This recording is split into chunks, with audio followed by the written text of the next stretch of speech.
The YNW Melly case is a weird one. As some of you may know, 5 years ago today, he was locked up for two of his best friends. Now, the evidence against him is astonishing.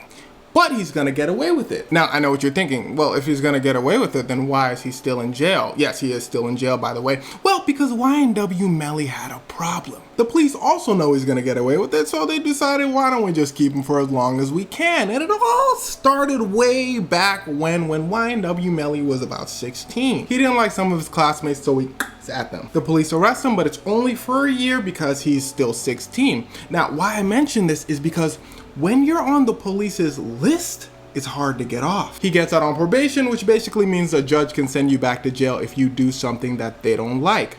He goes back to jail. YNW Melly said, why? The judge said, you rapping now, huh?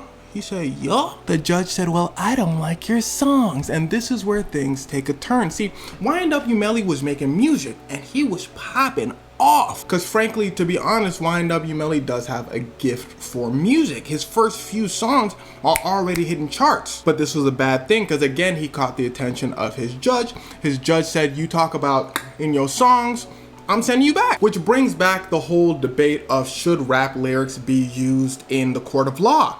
A lot of states refuse to use rap lyrics or music in general in the court of law because it can be discriminatory. Well, it is discriminatory. Because of the neighborhoods rap music tends to come from, certain things will be rapped about. And those things, well, usually are illegal. And courts usually use the lyrics to say, this person is bad, so send them to jail. So same thing happens to YNW Melly, and if you're keeping track, this is the second time he's in jail. But this time, he has a big buzz behind him. So everyone's saying, free him, you're locking him up because of rap lyrics. The court's like, damn.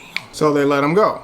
And then they arrest him again for having on him. And like I told you before, when you're on the police's list, it's hard to get off. But they let him go again because at this point he has good lawyers, he has a record label, they don't want their star to, be in jail. They want to make money. And it's at this point he's free to go, he gets out for the third time, it's time to be a star.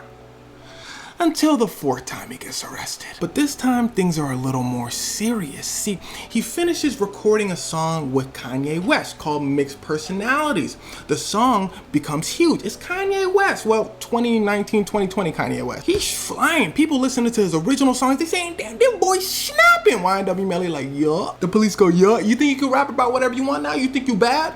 YNW Melly said, like Michael Jackson. YNW Melly's lawyers slide in and go, hee hee. Now turn around, you ain't never arresting him again unless he makes a colossal mistake. He makes a colossal mistake. See, I forgot to tell you something. While YNW Melly is rising, I'm just gonna call him Melly from now on. While Melly is rising, he's also rising with 3 other people in his YNW crew. All his best friends. There's Sack Chaser, there's Xevi, and there's Bortland. And they make music too. But one day, Bortland pulls up to the hospital and says, oh my gosh, they just 2 of my friends, Sack Chaser and Xevi. Melly's not there. The police show up and go, wait a second, ain't this the YNW crew? Where Melly at? Bortland goes, I don't know. The police are like, that's a little suspicious, but tell us what happened. So according to Bortland, they were driving around and suddenly some dudes start at them. Since Sack Chaser and Xevi were on the right side of the car, I need you to listen closely. They were the ones that were Melly and Bortland were on the left side of the car. Now, at this point is the obvious question. Okay, so where is Melly? The police had the same question. So they call up Sack Chaser and Xevi's roommate. They say, yo, where's Melly? Do you know? The roommate goes, no, actually, I don't. The police go, okay, well, we found out that you were there. The roommate goes, oh yeah. But he still says he doesn't know where Melly was because Melly got in a separate car from his friends. The police say, okay, bet. They get surveillance footage of the last time all the YNW members were together and alive, and they all walk into the same car. Melly walks in as well. In those positions, remember, Sack Chaser, Xevi on the right, Melly and Bortland on the left. The police look at the roommate and they go, well, he was in the same car. The roommate goes, oh yeah! So at this point, the police we're like, okay, people are lying, something's going on. And this is how police investigations usually go. The more evidence you start finding, the more liberties you're granted by the state. Let me explain. They couldn't just walk over to Melly and say, you're suspicious, we're gonna arrest you, especially since he has pretty good lawyers, so they need to get the courts on their side. They say, okay, Melly was in the car with him, everybody's lying about it. Now, let's track their phone. So they track Melly's phone at the time his friends got, and remember I told you Melly's friend Bortland said they drove around, they got and they went to the hospital.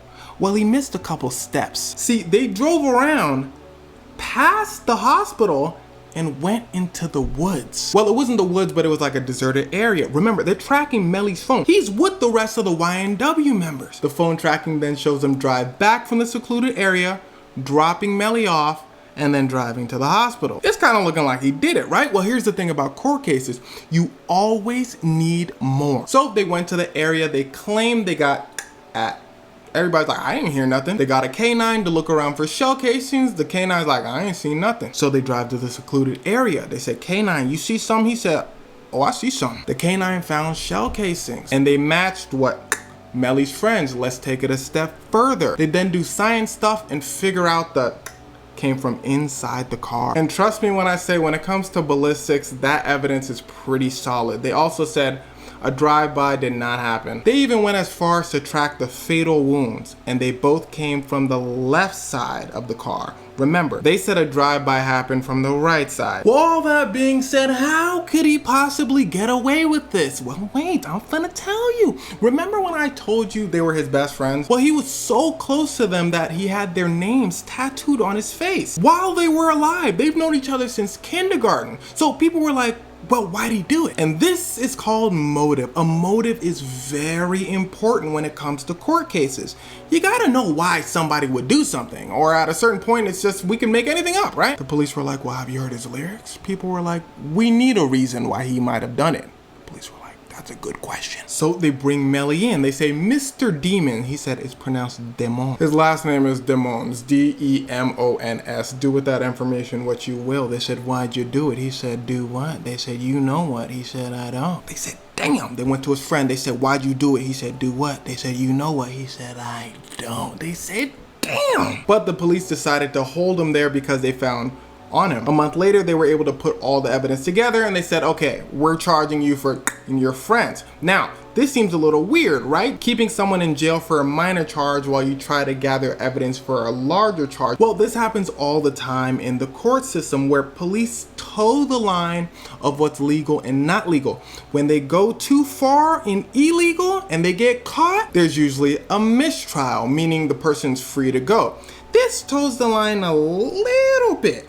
Let's see if they toe the line further. The court said to the police, well, did you find out why he might have done it? The police said, The court said, okay. Did you find the he used? The police said, The courts go, are you guys stupid? The police go, it's hard. The police said, what about all the other stuff we found? The court said, y'all are stupid. Because you see, while all the evidence they found really points to Melly being guilty, people need to hear why and they need to see the weapon. Those are like two bread and butter things for courts. So the police asked for more time to toe the line. They start roughing up Melly in jail, treating him really poorly. So hopefully he'll crack. He's silent. They say Melly was gonna escape, so we need to lock him up for more years. His lawyers are like, that doesn't make sense. We know you guys have nothing.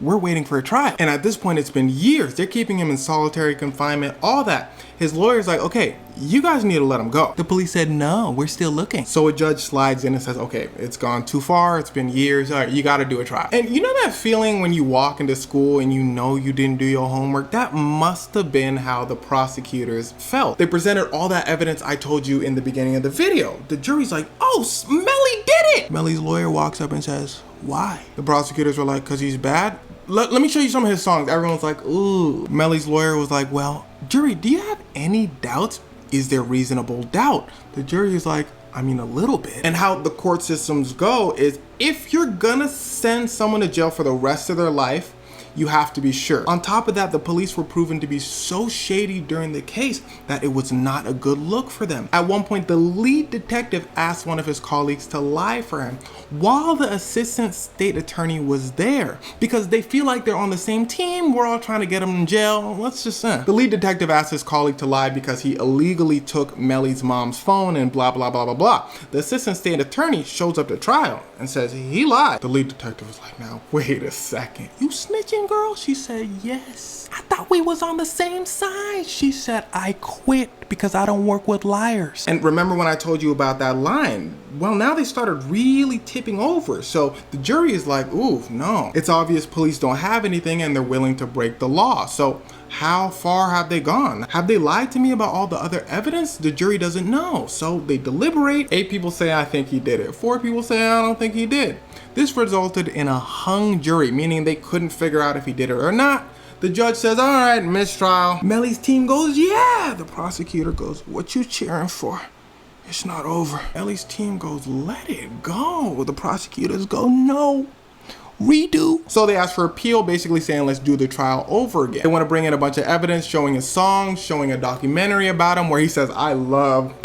But in that documentary, he's also with all his best friends and they all look really close. The judge was like to the prosecutor, you guys sound really confused. The prosecutors were like, no, if you look at the end of the video, it says Melly was in the car. And if he was in the car, that means he might have done it. The judge was like, you can't use any of that. So the prosecutors were like, yes, we can. We appeal that too. Melly's lawyer was like, no, we appeal your appeal. So the trial turns into a mess. If you didn't understand anything I said there, don't worry about it. Just know it's chaos. But that works for the prosecutors, the people that want to keep Melly in jail.